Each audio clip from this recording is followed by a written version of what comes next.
Hello दोस्तों, मैं राजीव कुमार गुप्ता आपका अपना यूट्यूब चैनल बिहारी मैथ्स में स्वागत करता हूं। दोस्तों, आज हम लोग स्टार्ट करने वाले हैं एक नया टॉपिक और ये नया टॉपिक हमने लिया है अर्थमेटिक से। और अर्थमेटिक का ये चैप्टर है जिसका नाम है रेशियो।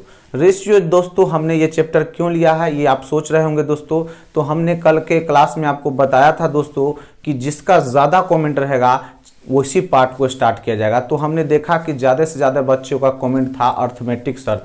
तो अर्थमेटिक में भी हम नंबर सिस्टम ले सकते थे, लेकिन हम नंबर सिस्टम से पहले हमने रेशियो चैप्टर को लिया है। क्यों दोस्तों? क्योंकि रेशियो चैप्टर जो है अर्थमेटिक से लेकर एडवांस के लिए बहुत ज़्यादा इंपॉर्टेंट चैप्टर है।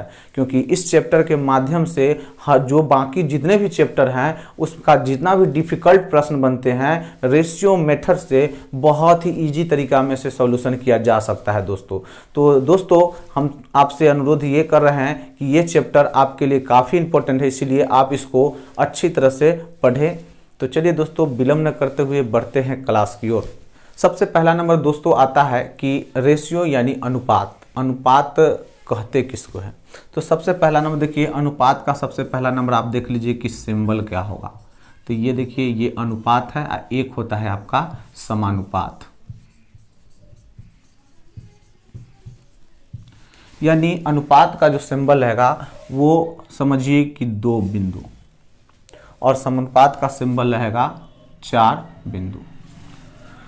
अब यहाँ पर अनुपात का मतलब आप सब सिंपल सी भाषा में समझिए कि अनुपात का मतलब आप कहिए बट्टा और समानुपात का मतलब सिंपल सी बात समझिए बराबर। अब भाषा के तौर पर अगर अनुपात का डिफिनीशन दिया जाए दोस्तों तो हम कह सकते हैं कि दो समान राशियों के बीच तुलनात्मक संबंध ही क्या कहलाता है? अनुपात कहलाता है।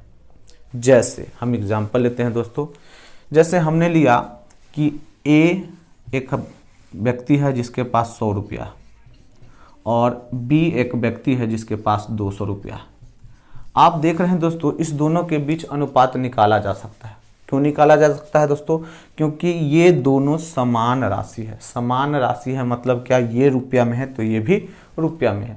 अगर ये कुछ केजी में रहता तो ये भी केजी में रहता, तो इसमें हम तुलनात्मक भी से अनुपात ज्ञात कर सकते हैं। अगर मान लीजिए ये मीटर है तो ये भी मीटर में होना चाहिए। यानी अगर तुलनात्मक की बात करनी है तो समान राशि होना चाहिए। यानी अगर हम लंबाई से किसी चीज़ का तुलना कर रहे हैं तो दूसरा के लंबाई से तुलना किया जाता है। ये नहीं कि हम लंबाई से मोटाई में तुलना कर दें।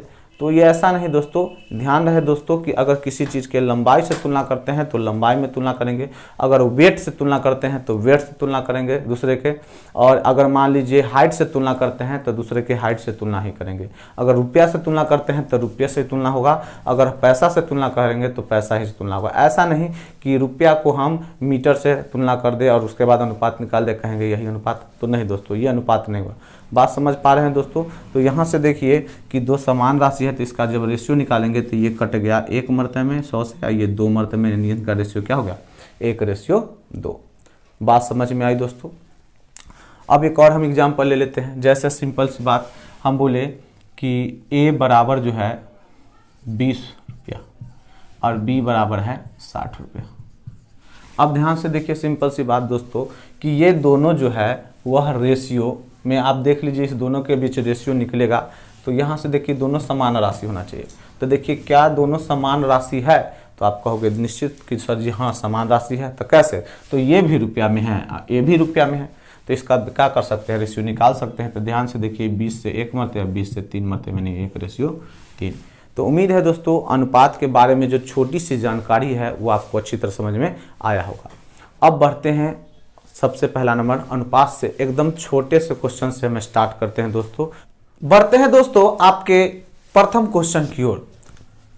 आपका पहला क्वेश्चन आपके बोर्ड पे दिखाई दे रहा है कि 33 किलोमीटर का 121 किलोमीटर से अनुपात आपसे पूछ रहा है। ध्यान से देखिए दोस्तों, आपसे पूछा है 33 किलोमीटर का 121 किलोमीटर से अनुपात पूछ रहा है दोस्तों। दोस्तों हमने आपको क्या बताया था कि अनुपात जो होता है दो समान राशियों के बीच होता है। तो आपको पहला नंबर ये देखना है कि ये दोनों समान राशि है कि नहीं। अब समान राशि किसको कहते हैं, तो आप जानते हैं कि अगर ये किलोमीटर है तो अगला भी किलोमीटर में होना चाहिए, अगर ये मीटर है तो अगला भी मीटर में होना चाहिए, अगर ये सेंटीमीटर है तो अगला भी सेंटीमीटर में होना चाहिए। इसी को बोलते हैं समान राशि। तो देखिए दोनों समान राशि है ना दोस्तों, तो आप कहोगे हाँ दोनों समान राशि है, तो बस कुछ नहीं काट दीजिए। किलोमीटर से किलोमीटर चल गया, 11 का पहाड़ा से 3 मरते में, 11 का पहाड़ा से 11 मरते में। इस प्रकार पहले क्वेश्चन का आंसर होगा 3:11। बढ़ते हैं दोस्तों अगले क्वेश्चन की ओर। तो कह रहा है कि 2 लीटर का 600 मिलीलीटर से क्या अनुपात है। तो ध्यान से देखिए दोस्तों, ये 2 लीटर है और ये 600 मिलीलीटर है। अब ध्यान से देखिएगा दोस्तों, अनुपात निकालने से पहले आप ये ध्यान दें क्या दोनों समान राशि है। तो आप कहोगे सर नहीं, दोनों समान राशि नहीं है। अगर दोनों समान राशि नहीं है तो इसके बीच हम अनुपात नहीं ज्ञात कर सकते। पहले आपको ये करना पड़ेगा, दोनों किसी प्रकार से आप समान राशि के टर्म में इसको तोड़िए। तो आप बताइए, आप जानते होंगे दोस्तों कि 1 लीटर में कितना मिलीलीटर होता है। तो कहोगे सर कि 1 लीटर में 1000 मिलीलीटर होता है। तो क्या हम ये 2 लीटर के जगह 2000 मिलीलीटर लिख देंगे तो क्या गलत हो जाएगा। तो कहोगे नहीं सर। तो यहाँ से अगर हम इसको लिखना चाहें तो इसको लिख सकते हैं 2000 मिलीलीटर और ये हो जाएगा 600 मिलीलीटर। अब बताइए दोस्तों क्या ये दोनों समान राशि हो गए। तो अब कहोगे हाँ सर दोनों समान राशि हो गए। तब आप इसके बीच अनुपात निकाल सकते हो। निकालो, ml से ml खत्म हो गया, 2 0 से 2 0 खत्म। अब 2 से 10 मरते में, 2 से 3 मरते में। इस प्रकार से मेरा जो आंसर हुआ वह 10:3 हुआ। बढ़ते हैं दोस्तों अगले क्वेश्चन की ओर। अगला क्वेश्चन कह रहा है कि मासिक शैक्षणिक शुल्क 750 रुपया से बढ़कर 900 रुपया कर दिया गया है। मूल शुल्क से वृद्धि शुल्क का अनुपात ज्ञात कीजिए। यानी मूल शुल्क, यानी ध्यान से देखिए ये मूल शुल्क और ये वृद्धि शुल्क। अब ध्यान से देखो दोस्तों, मूल शुल्क कितना था। तो मूल शुल्क आपके पास 750 रुपया था और वृद्धि शुल्क कितना था। तो वृद्धि शुल्क आपके पास था 900 रुपया। अब ध्यान से देखिए दोस्तों, क्या दोनों समान राशि है। तो आप कहोगे सर हाँ दोनों समान राशि है। अब दोनों समान राशि है तो बस उसके बीच अनुपात निकाल दो। रुपया से रुपया कैंसिल हो गया, E0 से E0, 15 से 5 मरते में, 15 से 6 मरते में। इस प्रकार इसका आंसर होगा 5:6। बढ़ते हैं दोस्तों अगले क्वेश्चन की ओर। अगला क्वेश्चन कह रहा है दोस्तों कि 2 के पावर 1.5 अनुपात 2 के पावर 0.5 का मान क्या होगा।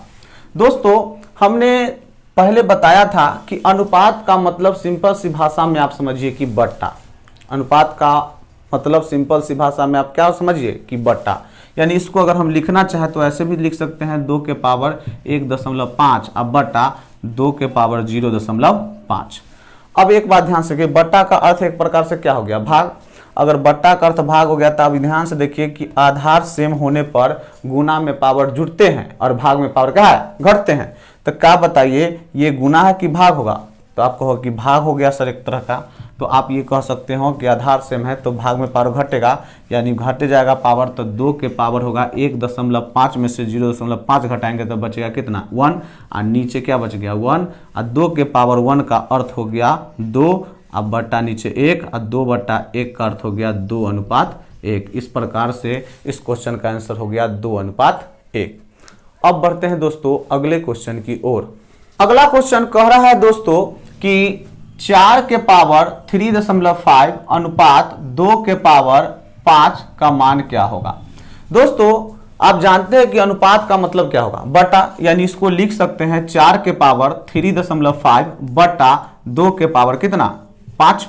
अब ध्यान से देखिए दोस्तों, हमने पढ़ा है कि आधार सेम रहता है तो भाग में पावर क्या होता है, घट जाता है। तो यहां पर तो आधार सेम है ही नहीं, तो पहले किसी प्रकार से आधार सेम कर ले। आधार सेम का मतलब कि इसका आधार अगर 2 है तो इसका भी आधार होना चाहिए कितना, 2। तो आप इसको क्या लिख सकते हो दोस्तों, 4 को लिख सकते हैं 2 के पावर 2 और ओकर ब्रैकेट 3.5, अब बट्टा नीचे लिख सकते हो 2 के पावर कितना, 5। अब ध्यान से देखिए, 4 को 2 के पावर 2 लिख दिए तो कोई जुल्म हो गया, तो आप कहोगे नहीं सर 4 को 2 के पावर 2 लिख दिए तो उससे कोई फर्क नहीं पड़ेगा। अब ध्यान से देखिए दोस्तों, अब ब्रैकेट रहता है और ऊपर पावर रहता है, तो पावर आपस में क्या हो जाता है, मल्टीप्लाई हो जाता है। यानी इसको लिख सकते हैं 2 के पावर 2 से मल्टीप्लाई होगा तो ये 7 हो जाएगा, नीचे होगा 2 के पावर 5। अब देखिए दोस्तों, दोनों का आधार सेम है, तो आधार सेम है तो भाग में पावर क्या होगा, घटेगा। अगर भाग में पावर घटेगा तो आप बताइए 2 के पावर 7 में, यानी 7 में से 5 घट जाएगा तो क्या बचेगा, 2 के पावर कितना, 2, और नीचे बचेगा कितना, 1। अब देखिए 2 के पावर 2 को लिख सकते हैं 4 और नीचे 1 है तो नीचे 1। अब इस प्रकार इसको लिख सकते हैं 4:1।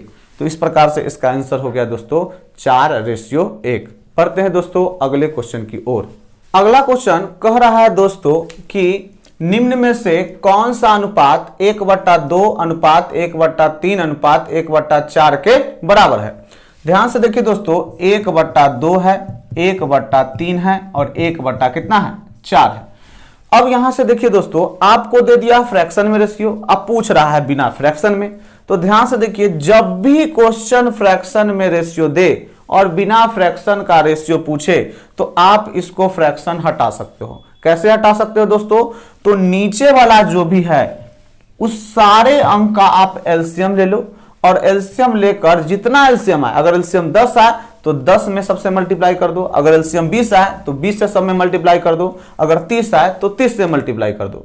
तो देखिए 2, 3 और 4 का एलसीएम कितना आएगा दोस्तों, तो आप कहोगे 2, 3 और 4 का एलसीएम आएगा सर 12। तो 12 एलसीएम है तो सब में 12 से मल्टीप्लाई कर दो। 12 से मल्टीप्लाई करने के कारण ये हो जाएगा क्या मरते में, 3 मरते में, और ये हो जाएगा 4 मरते में, और ये हो जाएगा 6 मरते में। 6 में 1 से गुना करेंगे तो 6, 4 में 1 से गुना करेंगे तो 4, और 3 में 1 से गुना करेंगे तो आपके पास होगा 3। इस प्रकार से जो आपका जो आंसर होगा 6:4:3। बढ़ते हैं दोस्तों अब अगले क्वेश्चन की ओर।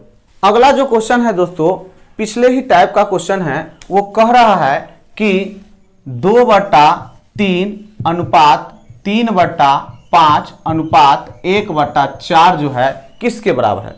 देखिए दोस्तों, फिर से फ्रैक्शन में रेशियो दिया हुआ है और पूछ जो रहा है वो विदाउट फ्रैक्शन में पूछ रहा है, यानी बिना फ्रैक्शन का रेशियो पूछा है। तो आपको क्या बताए थे दोस्तों कि जब भी फ्रैक्शन में रेशियो दिया रहे तो फ्रैक्शन हटाने के लिए नीचे जो दिया होगा पार्ट, इसको क्या कीजिए, एलसीएम ले लीजिए नीचे वाला पार्ट का और सब में मल्टीप्लाई कर दीजिए। मल्टीप्लाई करने से क्या होगा, फ्रैक्शन टूट जाएगा और जो पूछ रहा है उस रेशियो में बदल जाएगा। तो अब बताइए 3, 5 और 4 का एलसीएम जब लोगे दोस्तों तो कितना आएगा, 7। तो 60 आया है तो सभी में 60 से मल्टीप्लाई करो। सभी में 60 से मल्टीप्लाई करोगे तो ये कितने मरते में, 20 मरते में। ये कितने मरते में, 12 मरते में। ये कितने मरते में, 15 मरते में। तो अब यहां से देखो दोस्तों, 20 दूना कितना हो जाएगा, 40, और 12 तिया कितना हो जाएगा, 36, और यहां पर 15 कम कितना होगा, 15। इस प्रकार से इस क्वेश्चन का आंसर हुआ 40:36 कितना, 15। अब बढ़ते हैं दोस्तों अगले क्वेश्चन की ओर। अगला क्वेश्चन दिया हुआ है कि यदि A/B = 7:9 तथा B/C = 5:4 तो A/B/C का मान आपसे पूछ रहा है। दोस्तों इस क्वेश्चन को कई तरीका से बना सकते हैं। हम पहला तरीका इसका बताते हैं। ध्यान से देखिए दोस्तों, A/B/C निकालना है। तो हमारे पास A/B कितने थे, 7:9। उसके बाद B/C कितने थे, 5:4। अब देखिए B/C यानी B कहाँ है, तो यहाँ, तो इसके नीचे कितना, 5, और इसके सामने कितना, C कितना मान है, तो आप बोलोगे कि सर 4 है। तो इस प्रकार से आप इसको निकाल सकते हो। कैसे, तो पहला एक तरीका ये है कि आप पहले इससे मल्टीप्लाई करो, 7×5 कितना, 35, और उसके बाद इससे मल्टीप्लाई करो यानी 9×5 45, और उसके बाद इससे मल्टीप्लाई करो यानी 9×6 36। अगर कटेगा तो फिर से काट लेंगे, नहीं कटेगा तो यही मेरा रेशियो कहलाएगा 35:45:36। हम क्या बताएं कि पहले इससे, उसके बाद इससे, और उसके बाद इससे, यानी पहले ऐसे मल्टीप्लाई, उसके बाद ऐसे, और उसके बाद ऐसे। एक तरीका ये हुआ। दूसरा तरीका इसको दोस्तों ऐसे बना सकते हो, जैसे A B C। अब ध्यान से देखिए दोस्तों, A रेशियो B कितना था 7:9 और B रेशियो C कितना था तो 5:4। अब दोस्तों यहां पर ध्यान दीजिए कि एक तरीका तो हम आपको बताएं कि आप ऐसे और ऐसे और ऐसे मल्टीप्लाई करके लिख दो। दूसरा तरीका ध्यान से देखिए, अगर ऐसे ऐसे आपको समझ नहीं आ रहा है तो आप एक काम कर सकते हो कि जो खाली स्थान है वो हमेशा सामने वाला फिल करता है। यानी यहां पर जो खाली स्थान है तो इसके सामने क्या है 9, तो यहां पर क्या भराएगा 9 भराएगा। अब यहां देखिए, यहां पर जो खाली स्थान है इसके सामने वाला क्या होगा, क्या है 5, तो सामने वाला 5 भराएगा। अगर यहाँ 4 रहता तो क्या भराता 4, यहाँ अगर 3 रहता तो क्या भराता 3। यानी आप ये कह सकते हो कि जो खाली स्थान रहता है उसके सामने वाला वो फिल होता है। तो यहाँ से जब फिल हो जाए तब कुछ नहीं करना है कि अगर दोनों तीनों में कोई कॉमन पार्ट है तो काट सकते हो, अगर नहीं कॉमन पार्ट है तो आपस में मल्टीप्लाई करके लिख दो। 9 चौक कितना हो जाएगा 36 और 9 पचे कितना 45 और 7 पचे कितना 35। इस प्रकार इसका जो रेशियो हो जाएगा 35:45:36। अगला क्वेश्चन जो दोस्तों है वह पिछले क्वेश्चन के टाइप पे दिया गया है कि U ratio V equal to था 6:7 और V ratio W equal to था आपके पास क्या तो 21 कितना 6। अब ध्यान से देखिए दोस्तों, एक तरीका क्या बताएं कि आप इसको इससे मल्टीप्लाई करके यहाँ लिख दो, इसको इससे मल्टीप्लाई करके यहाँ लिख दो और इसको इससे मल्टीप्लाई करके यहाँ लिख दो। अगर फिर कट रहा है तो काटो, नहीं कट रहा है तो वही रेशियो। दूसरा क्या बताए दोस्तों कि जो खाली स्थान, अगर वो बात नहीं समझ में आए तो जो खाली स्थान होगा उसको हमेशा सामने वाला फिल करेगा। कौन फिल करेगा सामने वाला। तो बताओ दोस्तों, यहाँ पर खाली स्थान है तो सामने वाला क्या है 7, तो यहाँ पर क्या फिल होगा 7। अगर सामने यहाँ 6 रहता तो क्या फिल होता 6। अगर सामने यहाँ 5 रहता तो क्या फिल होता 5। अब यहाँ देखो ये खाली स्थान है तो इसको सामने वाला फिल करेगा, तो सामने है कितना 21, तो यहाँ क्या फिल होगा 21। अगर मान लीजिए सामने 20 रहता तो क्या फिल होता 20। अब देखो दोस्तों कि तीनों में जो कॉमन पार्ट है उसको आप काट सकते हो, कि तीनों में जो कोई कॉमन पार्ट है उससे आप काट सकते हो। तब बताइए ये दोस्तों, तीनों में कॉमन पार्ट है तो कहोगे सर तीनों में कॉमन पार्ट है, काट सकते हैं कैसे। तो देखिए इस तिनका को 2 मरते में और तिनका से 7 मरते में और तिनका से आप इसको लिख सकते हैं 7 मरते में। अब देखो और भी कोई कॉमन पार्ट है तो कहोगे हाँ सर और भी कॉमन पार्ट है और भी काट सकते हैं। यानी शतका से 1 मरते में, शतका से 7 मरते 1 मरते में, शतका से 1 मरते में। और भी कोई कॉमन पार्ट है तो कहोगे सर अब कोई कॉमन पार्ट नहीं है। जब कॉमन पार्ट नहीं है तो उसको आपस में मल्टीप्लाई करके लिख दो। तो 2 एकम कितना 2 और 7 एकम 7 और उस प्रकार से 6 एकम 6। इस प्रकार से इसका आंसर होगा 6:7:2। दोस्तों आज का जो भी क्लास हुआ उसमें जो भी क्वेश्चन आपको बताए गए हैं उसमें से सभी टाइप से जो आपके पास है कुछ क्वेश्चन आपके लिए लास्ट में हम छोड़ के जाएंगे और ये सारे क्वेश्चन का जवाब जो है आप कमेंट बॉक्स में बना के दे देना। तो उम्मीद है दोस्तों आज का क्लास आपको अच्छी तरह से समझ में आया होगा। अगर आज का क्लास आपको अच्छी तरह समझ में आया हो तो वीडियो को लाइक करें, शेयर करें, सब्सक्राइब करें और ज़्यादा से ज़्यादा अपने दोस्तों को बताएं। मिलते हैं अगले वीडियो में।